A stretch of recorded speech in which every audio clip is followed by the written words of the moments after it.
Hello people, welcome back to the vocal news. हम लोगों ने पिछले 2 एपिसोड में क्रिप्टो करेंसी के बेसिक्स जान लिए थे, ब्लॉकचेन के बारे में पढ़ लिया था। आज 3rd एपिसोड में हम लोग टाइप ऑफ क्रिप्टो करेंसीज के बारे में जानेंगे। मेजॉरिटी लोगों को टाइप्स ऑफ क्रिप्टो करेंसीज पता होती है, bitcoin, Ethereum, lithium and Litecoin and many more. ऐसा नहीं होता। जो आपकी क्रिप्टो करेंसीज के पार्ट है वो मेनली 10 फॉर्म में डिवाइड है। आज हम लोग सारे के सारे उसको पढ़ेंगे, कौन कौन से फॉर्म हैं, उनका क्या क्या फीचर्स हैं, कैसे काम करते हैं, एवरीथिंग। ठीक है, so let's get started. Starting with first one, आप सब जानते हैं, very popular. Okay, issues with my pen again, इसको हटा ही दे रही हूँ मैं, बाद में नहीं मिले ताकि। हाँ, तो मैं बोल रही थी कि सबसे पहला जो है हमारा वेरी पॉपुलर बिट कॉइन। 2009 में ये मार्केट में आया था। ठीक है, और जिन्होंने ब्लॉकचेन वाली वीडियो नहीं देखी है जाके देख लीजिएगा, क्योंकि इसमें मैं बहुत ज़्यादा रन थ्रू करूँगी जल्दी क्योंकि पहले ही मैं बहुत एक्सप्लेन कर चुकी हूँ। तो एक बार ब्लॉकचेन वाली वीडियो दे दीजिएगा, हम आपको ना नीचे डिस्क्रिप्शन में लिंक दे देंगे उसका। तो ब्लॉकचेन वाली वीडियो में आपको बिटकॉइन के बारे में थोड़ी सी इन्फॉर्मेशन, उसके टेक्निकल टर्म्स कैसे काम करते हैं वो सब मैंने बताया हुआ है। सो 2009 में ये आया था। राइट नाउ इट्स 21 मिलियन जगहों पे ये, मतलब 4 लग रहा है, ये 21 मिलियन कॉइन्स इसके अभी तक रिलीज़ हुए हैं। बिटकॉइन को क्रिप्टो करेंसी का गोल्ड भी कहते हैं, बिकॉज एक तो रेयर है मार्केट में, दूसरा लोगों को ये ज़्यादा प्रेफर करता है। तो क्रिप्टो करेंसी का गोल्ड यानी डिजिटल गोल्ड इज़ बिटकॉइन। ठीक है, मूविंग टू नेक्स्ट थिंग। इसकी जो स्टोर वैल्यू है वो सोने वाली है। इसको अगर कोई भी पूछे कि बिटकॉइन की स्टोर वैल्यू क्या होती है, that is a digital gold. ठीक है, नेक्स्ट मूविंग फॉरवर्ड, मैंने अपने लास्ट वीडियो में जहाँ मैं समझा रही थी ब्लॉकचेन कैसे काम करता है, वहाँ मैंने एक टर्म बताया था सबको, दैट इज़ POW। ठीक है, this is called proof of work. इस फॉर्म से बिटकॉइन के ब्लॉक्स बनते हैं। प्रूफ ऑफ वर्क क्या होता है, एक बार जल्दी थोड़ा सा ओवर कर लेते हैं हम लोग। क्या होता है, POW होता है जब भी कोई माइनर बिटकॉइन को माइन कर रहा होता है तो उसको एक मैथमेटिकल सोल्यूशन दिया जाता है, एक पजल दिया जाता है, जिसने उसको जल्दी सॉल्व कर लिया, वो जो है बिटकॉइन की उस पर्टिकुलर ट्रांजैक्शन की या उस पर्टिकुलर ट्रांजैक्शन की या पर्टिकुलर इन्फॉर्मेशन की वो माइन करके उसको नेक्स्ट ब्लॉक में ऐड कर देता है। ठीक है, लास्ट वीडियो में मैंने आपको एक छोटी सी इन्फॉर्मेशन नहीं दी थी। पर माइनिंग के हिसाब से, if I am not wrong, correct me if I am wrong, 6 point something जो है आपको बिटकॉइंस मिलते हैं। ठीक है, अगर आपने एक माइनिंग सक्सेसफुली कर दी, और ये मत सोचिएगा कि गलती हुई तो आप छूट जाएंगे, उसमें पनिशमेंट भी फिर मिलती है। तो this is the overlook of bitcoin. ठीक है, बता दिया, बिटकॉइन में जो माइनिंग होती है वो लॉटरी सिस्टम से होती है। POW यानी प्रूफ ऑफ वर्किंग। एक पजल दिया जाएगा, जिसने सॉल्व कर दिया उसको मिल जाएगा। 2009 में बिटकॉइन आया था। 21 मिलियन अभी इस समय इसके पास करंट हमारे वर्ल्ड में 21 मिलियन के हिसाब से बिटकॉइन है। ठीक है, डिजिटल गोल्ड है। ठीक है, अब आगे बढ़ते हैं नेक्स्ट टाइप के ऊपर। यहाँ पे सबको बहुत बड़ा इशू आता है when they talk about crypto currency. उन्हें लगता है कि अब मैं नेक्स्ट इथीरियम पढ़ाऊँगी, बट ऐसा नहीं है। मैं इथीरियम नहीं बताऊँगी अभी आपको, क्योंकि next type of crypto currency है alt coin. Yes, alt coin मतलब अल्टरनेटिव कॉइन्स। जो भी कॉइन्स कर देती हूँ, एक नहीं है, क्योंकि जो भी कॉइन बिटकॉइन नहीं है वो ऑल्ट कॉइन में आ जाएगा आपका। इसके एग्जाम्पल हो गए आपके इथीरियम, रिपल, ठीक है, लिटकॉइन, मैनी मोर। लिथियम की, इथीरियम की बात करती हूँ अगर मैं, इथीरियम को ना हम इथीरियम की बात करते हैं। ठीक है, इथीरियम जो है वो स्मार्ट कॉन्ट्रैक्ट से चलता है। स्मार्ट कॉन्ट्रैक्ट क्या होता है? स्मार्ट कॉन्ट्रैक्ट होता है कि जैसे ही ट्रांजैक्शन होगा तुरंत जो है वो प्रोडक्ट रिलीज़ हो जाएगा। मतलब ऑलरेडी स्टोर्ड इन्फॉर्मेशन उसमें होती है। द मोमेंट वो प्रोसेस कंप्लीट होगा, इन्फॉर्मेशन रन हो जाएगी, यानी ब्लॉक अपने आप क्रिएट हो जाएगा नेक्स्ट। उसमें किसी माइनर की या किसी की इतनी ज़्यादा ज़रूरत नहीं होती। इसीलिए इथीरियम इस चीज़ में काफ़ी ज़्यादा पॉपुलर भी है। ये टाइम टेकन नहीं होता। मतलब यूजुअली क्या होता है, जब आप ट्रांजैक्शन करते हैं तो नया ब्लॉक बनने में टाइम लगता है, but Ethereum is immune to that. इसी वजह से इसमें गैस फी भी लगती है। गैस फी मतलब नया ब्लॉक बनने का जो भी उनका कॉस्टिंग होता है, दैट इज़ कॉल्ड गैस फी। ठीक है। ऑटोमेटिक एग्रीमेंट कोड जो होते हैं उसमें ऑलरेडी नेक्स्ट ब्लॉक में होते हैं। द मोमेंट आपका ट्रांजैक्शन हुआ, the very moment next block बन जाएगा। ये जो प्रोसेस है ये बहुत सारे जो होते हैं जो लोग वर्ल्ड मार्ट टाइप के हो गए, या जिन्होंने फॉर एग्जांपल मैं एक बी कंपनी हूँ और एक ए कंपनी से मैं सामान ले रही हूँ, तो ए कंपनी को कैसे पता लगेगा कि मैं एक रिलायबल कस्टमर हूँ, और मुझे कैसे पता लगेगा जहाँ से मैं सामान ले रही हूँ वो मुझे फ्रॉड तो नहीं कर रहा है मेरे साथ। तो हम दोनों हैं जो अपना सामान जो है वो अपलोड कर देंगे। ठीक है। द मोमेंट मेरे पास सामान डिलीवर होगा, द वेरी मोमेंट मेरी पेमेंट उसके पास चली जाएगी। ठीक है। इस तरह से इथेरियम काम करता है। This is called smart agreement. ठीक है, स्मार्ट कॉन्ट्रैक्ट, सॉरी, करेक्ट। ठीक है, smart contract. Moving to next, ये जो है डी एप्स बनते हैं। ये जो प्रोसेस है, एक मैंने एग्जांपल दिया, बट एक और एग्जांपल है कि इथेरियम के ऊपर हमेशा डी एप्स बनते हैं। डी एप्स क्या होता है? ये जो डिसेंट्रलाइज्ड आपके इंस्टाग्राम हो गए, या फिर गेम्स हो गए, या वो वॉलेट्स हो गए जो कि डिसेंट्रलाइज्ड हैं, जो कि एक जगह से एक्सेस नहीं होते हैं, वो सब डी एप्स के अंडर आते हैं। और इथेरियम की जो टेक्नोलॉजी है उस पर ज़्यादातर डी एप्स ही बनते हैं। ठीक है।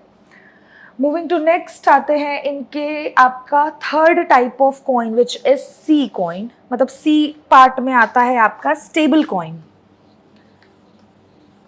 अभी तक हमने बिटकॉइन पढ़ लिया, ऑल्ट कॉइन पढ़ लिया, अब आती है बारी आपकी स्टेबल कॉइन की। नाम ही सजेस्ट कर रहा है स्टेबल कॉइन क्या होता है। इतनी वॉलेटाइल मार्केट है, कुछ तो स्टेबल करना पड़ेगा ना। तो यहाँ पे आपको इंट्रोड्यूस हो गए स्टेबल कॉइन जो कि क्रिप्टो को स्टेबल रखते हैं। That is third type is stable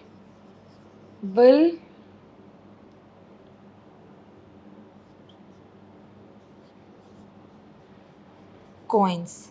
इनका काम होता है, ये स्टेबल होते हैं। ये बाकी सारी क्रिप्टो करेंसीज की तरह हाईली वॉलेटाइल नहीं होते हैं।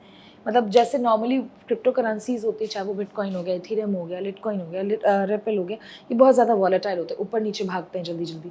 ये वाली जो करेंसी है, मतलब ये वाला जो क्रिप्टो करेंसी का पार्ट है which is third part stable coin, इनका काम ही यही है कि ये बहुत ज़्यादा वॉलेटाइल नहीं होते, मार्केट स्टेबल करने में काम आता है।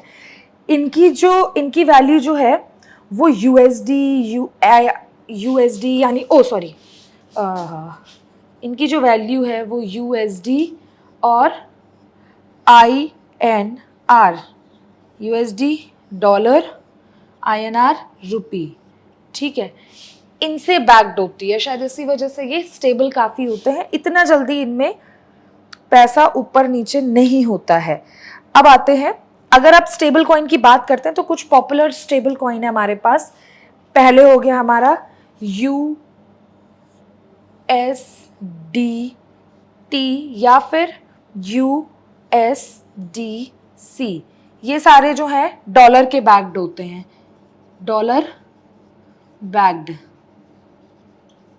ठीक है। फिर आते हैं आपके DAI। ये क्या होते हैं? क्रिप्टो बैक्ड होते हैं।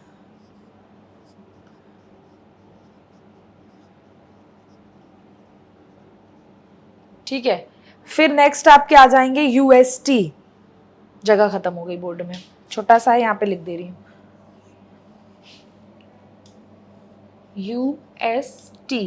UST को हम एल्गोरिथमिक भी कहते हैं। एल्गोरिथमिक, हाँ, आई थिंक यही सही है। ठीक है। ये क्या होते हैं? ये बनाया गया था, अभी फिलहाल तो ये क्रैश कर गया है। UST की बात करें, एल्गोरिदम्स बेस होते हैं, क्योंकि जैसा आपने नाम सुना भी इसका। ठीक है। लॉजिकल प्रोग्रामिंग के हिसाब से इनको बनाया गया था, but in a time being they were no good, तो ये जो थे क्रैश कर गए थे। ठीक है। आपके पास 10 रुपये है, अगर इसको मोटा मोटा मैं स्टेबल कॉइन को समझूं तो ऐसे, अगर आपके पास 100 रुपये हैं या $100 हैं, आप उसको प्रॉपरली जो है क्रिप्टो में कन्वर्ट कर सकते हैं। और वो जो 10 रुपये या 100 रुपये आपके पास हैं, चाहे वो रुपए हैं चाहे वो डॉलर है, जब आप उसको क्रिप्टो में कन्वर्ट करेंगे that will convert into stable coin. Third party हमारी यही है। ठीक है। फोर्थ पे आते हैं, that is utility coin. Fourth हमारे पास आते हैं आपके यूटिलिटी कॉइन। एक सेकेंड रुकेगा, हाँ,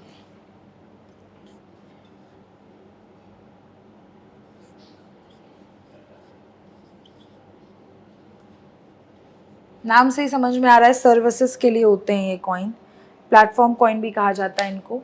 यूटिलिटी कॉइन का काम यही होता है कि आप किसी पर्टिकुलर सर्विस को यूटिलाइज करने के लिए इसको जब यूज़ करते हैं, ठीक है, ये ऐप में काम आते हैं ये सारे, ठीक है। इसका बहुत बड़ा एग्जाम्पल पता है क्या है आपको? बी, ओके मेरा बी नहीं लगता, BNB यानी बाइनेंस, ठीक है। बाइनेंस के अलावा इसका एक काम BAT भी है, दैट इज बैट। BNB के अलावा बैट है which is Brave browser ads के लिए भी यूटिलिटी कॉइन्स के ही इस्तेमाल होते हैं। इसको ऐसे समझ लीजिए कि बाइनेंस का कोई मॉल है, ठीक है, आपने वहाँ विजिट किया, आपके पास BNB के कोई यूटिलिटी कॉइन्स अवेलेबल थे, तो आप कैश की जगह उनका यूज़ कर सकते हैं।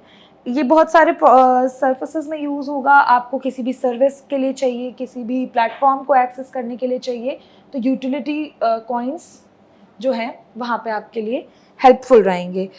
थर्ड, फिर इसके बाद आपके आते हैं, फिफ्थ आते हैं सिक्योरिटी कॉइन।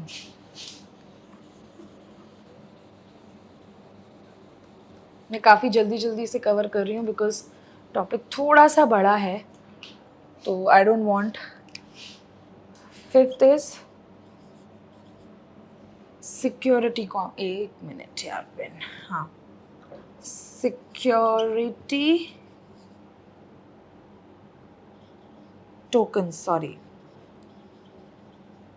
सिक्योरिटी टोकन्स, या फिर इसको पता है एक बहुत इंटरेस्टिंग इसका ऑल्टरनेटिव नेम है, दैट इज क्रिप्टो स्टॉक्स। ये क्रिप्टो मार्केट के स्टॉक्स होते हैं।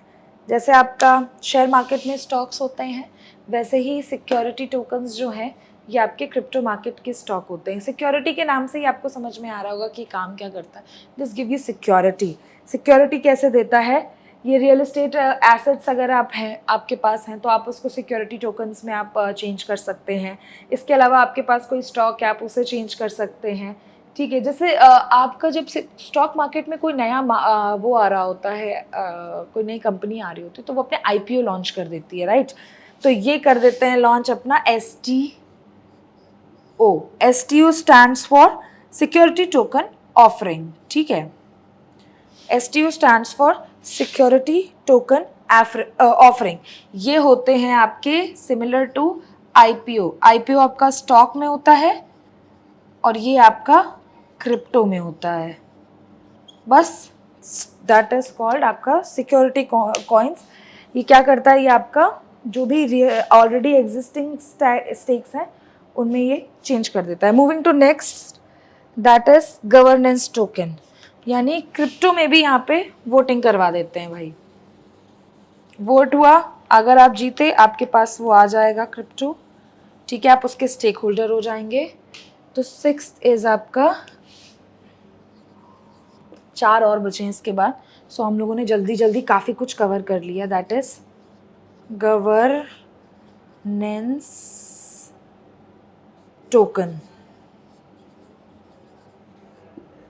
गवर्नेंस टोकन एक्चुअली क्रिप्टो में वोटिंग होती है, ये तो मैंने आपको बता ही दिया। इसका एग्जाम्पल अगर मैं आपको दूं, हाँ, एक अच्छा एग्जाम्पल इसका यूनिस्वैप है। Uniswap is a good example. इसके अलावा आपको ना इस टोकन के लिए वोटिंग देनी होती है ब्लॉकचेन के अंदर, ठीक है। इसमें यूनिस्वैप यानी UNI के होल्डर डिसाइड करते हैं कि यूनिस्वैप यानी UNI के जो होल्डर्स होंगे वो डिसाइड करेंगे कि इस टोकन की वैल्यू या इस क्रिप्टो की वैल्यू कितनी होनी चाहिए, ठीक है। अगर आपका फेवर में डिसीजन आएगा, आपने ये टोकन जीत लिया है गवर्नमेंट्स वाला वोटिंग के थ्रू या जैसे भी, तो आप जो हैं इसके स्टेक होल्डर बन जाएंगे and you will decide like them कि इसकी करेक्ट यूनिस्वैप के मेंबर हैं अगर आप, तो ये you will decide the next thing, ठीक है।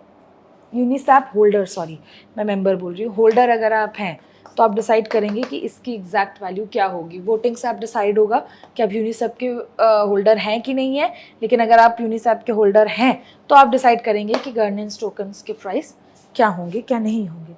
फिर आ जाता है आपका सबसे इंटरेस्टिंग और सबसे फिशी, जिसे कोई भी गवर्नमेंट पसंद नहीं करती। सारा खेल, सारा चीज, सारा कुछ बर्बादी इसी के चक्कर में है, which is privacy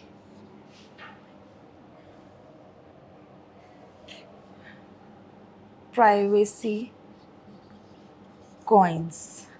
privacy coins कोई गवर्नमेंट इसे पसंद नहीं करती क्योंकि एनोनिमस कॉइन्स होते हैं, इसको ट्रैक नहीं कर सकते, कहाँ से लिया, किसको बेचा, कुछ नहीं पता होता आपको। कोई गवर्नमेंट इसको जरा भी पसंद नहीं करती है, ठीक है। लेकिन इसका प्लस पॉइंट यही है कि आप एनोनिमस रहते हैं, आपकी सिक्योरिटी प्राइवेट रहती है। फॉर एग्जांपल मेरे पास 100 रुपये, मैंने वो किसी को भेज दिए 100 रुपये, तो वो ये तो पता चलेगा मैंने भेजे हैं, लेकिन कोई ये नहीं पता कर पाएगा आखिरकार मैंने भेजे किसको हैं। वो जो आपकी एक की होती है, जो यूज़र नेम होता है, that is also very secure in this type of coins, ठीक है। अब मुझे बताने की ज़रूरत नहीं है कि कहाँ यूज़ होते होंगे, you guys are smart enough, ठीक है। इसके एग्जाम्पल दे देते हैं जल्दी जल्दी, ठीक है। ये आपका हो गया मोनीरो यानी जी कैश, ट्रांजैक्शन प्राइवेट रहेगा इसमें, इस पर मोनीरो, ठीक है। और जी कैश गवर्नमेंट, ये दो एक अच्छे एग्जाम्पल हैं इसके, ये दोनों के दोनों प्राइवेट कॉइन्स हैं आपके, ठीक है। नेक्स्ट आते हैं रैप्ड कॉइन। तो जगह खाली नहीं है इसमें, काफ़ी कुछ खाली नहीं है, लिख दे रही, सारा कुछ नहीं गायब करती। 7th के बाद आपका 8th आता है रैप्ड कॉइन,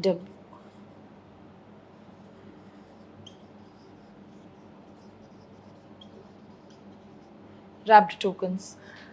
रैप्ड टोकन्स हैं आपका BTC इथेरियम पे लाया गया। रैप्ड का मतलब ही यही है कि अगर आपने एक फॉर्म खरीदा है सॉरी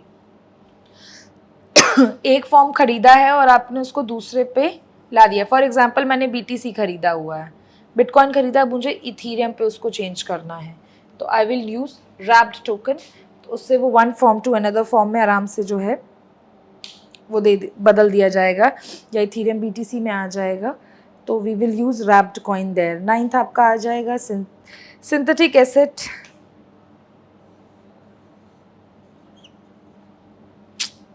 बोर्ड इतना मेरा जिगलू जिगलू है, मैं क्या करूं।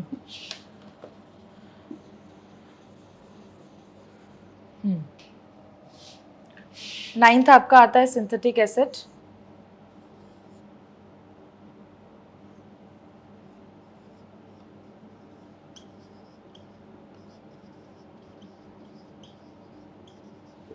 ये आपके रियल टाइम जो एसेट्स होते हैं, जैसे क्रिप्टो में रियल वर्ल्ड चीज़ें आ गई, आपकी गोल्ड आ गया, आपका रियल एस्टेट आ गया, उनको आ गया, फिर या तो आपके स्टॉक्स आ गए, उनके ये टॉपिक, आप उनके जितने भी हैं, फॉर एग्जांपल आपकी एक लैंड है या फिर आपके पास गोल्ड जो है वो स्टॉक में, या फिर आपके पास स्टॉक मार्केट में खुद स्टॉक है, तो उनकी कॉपी जब आप क्रिप्टो वर्ल्ड में ट्रांसफ़र करेंगे एज एन पावरफुल टोकन या क्रिप्टो के फॉर्म में, तो वो आपके सिंथेटिक एसेट के फॉर्म में ट्रांसफ़र हो जाते हैं, ठीक है। इसका अच्छा एग्जाम्पल है, बताया तो अभी, गोल्ड हो गया आपका, रियल एस्टेट हो गया, एंड मैनी अदर थिंग। फिर आपके लास्ट में आते हैं, ये बनाए मस्ती मजाक में गए थे लेकिन अब इसको काफ़ी सीरियसली लिया जाने लगा है। These are called meme coin, as if सही वाला मीम्स, ये जो कुत्ते बिल्ली आप मीम्स में देखते हैं उनके ये कॉइन्स हैं। इनको एक्चुअली मज़ेदार के हिसाब से बनाया गया था कि मज़ा आ रहा है, फ़नी होते हैं, अच्छे अच्छे होते हैं। इनके एग्जाम्पल आपके हैं डॉज कॉइन,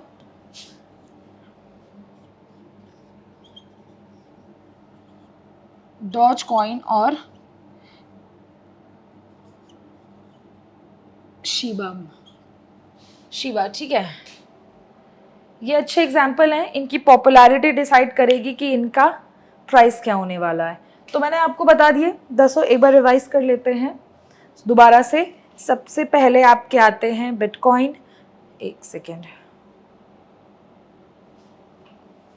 सारे के सारे मैंने आपको बता दिए हैं। एक बार हम लोग रिवाइज कर लेते हैं कि 10 के 10 टाइप के बिटकॉइंस कौन से होते, सॉरी क्रिप्टो कौन से होते हैं? सबसे पहले आता है आपका बिटकॉइन, जिसे BTC से डालते हैं, वो डिजिटल गोल्ड होता है। दूसरा आता है आपका ऑल्ट कॉइन यानी ऑल्टरनेटिव कॉइन। बिटकॉइन के अलावा जितने भी कॉइन्स हैं वो सारे ऑल्ट कॉइन की कैटेगरी में आ जाएंगे। फिर आता है आपका स्टेबल कॉइन कहते हैं, ये क्रिप्टो मार्केट को स्टेबल करने के लिए लाए जाते हैं, which is called stable coins. Third है आपके यूटिलिटी कॉइन, ये कॉइन जो है वो प्लेटफॉर्म के लिए यूज़ होने वाले कॉइन्स होते हैं। फिफ्थ होते हैं आपके सिक्योरिटी काउंट, यानी क्रिप्टो स्टॉक्स जो होते हैं, इनको क्रिप्टो स्टॉक कहते हैं, ये आपको सिक्योरिटी देते हैं। आप इसमें अपने स्टॉक मार्केट में जैसे करते हैं वैसे ही आपका ये जो कॉइन है सिक्योरिटी कॉइन वर्क करता है, ठीक है। जैसे आपका स्टॉक मार्केट में IPO निकलता है वैसे इसमें STO निकलता है, which is security token offering. मैंने गलती से आपको दो चीज़ बोली थी, यूटिलिटी कॉइन नहीं, यूटिलिटी टोकन्स होंगे और सिक्योरिटी टोकन्स होंगे, ठीक है। सिक्स्थ आपका आता है गवर्नेंस टोकन, ठीक है। ये क्या करते हैं, इसमें वोटिंग होती है, अगर आप इसमें मेंबर बन जाते हैं UNI यानी यूनिस्वैप के, तो आपको ये क्या करेंगे, आप डिसाइड करेंगे कि इसका प्राइसिंग क्या होनी चाहिए, ठीक है। सिक्स्थ आते हैं आपकी सेवेंथ प्राइवेसी कॉइन्स। कोई गवर्नमेंट पसंद नहीं करती क्योंकि ये बहुत अनोनिमस कॉइन्स भी होते हैं, इनको अनोनिमस क्रिप्टो बोलते हैं। फिर नेक्स्ट है आपका रैप्ड टोकन्स, एक ब्लॉकचेन से दूसरी ब्लॉकचेन पर ले जाना, यानी बिटकॉइन से इथीरियम, इथीरियम से बिटकॉइन एंड सो ऑन, ठीक है। नेक्स्ट आते हैं आपके सिंथेटिक एसेट, लिखा हुआ है यहाँ पे ninth. Synthetic asset real world assets को जब आप क्रिप्टो में कन्वर्ट करते हैं तो वो सिंथेटिक एसेट बनते हैं। लास्ट आते हैं आपके मीम कॉइन्स। मीम कॉइन क्या थे, फन के लिए बनाए गए थे, मस्ती मजाक के लिए, लेकिन फिर बाद में सीरियस हो गए। इनके जो प्राइस ऊपर नीचे होते हैं वो डिपेंड करता है कि ये कितने पॉपुलर हैं। बेस्ट एग्जाम्पल डॉज कॉइन और Shiba. So that's all, I think I told you everything about types of crypto में, and if there anything that you want to know more about these types, you want me to explain you more about these things, let me know in the comment section below. मैं उसके ऊपर एक अलग से video बनाऊंगी, तब तक के लिए देखते रहें the vocal news. Thank you.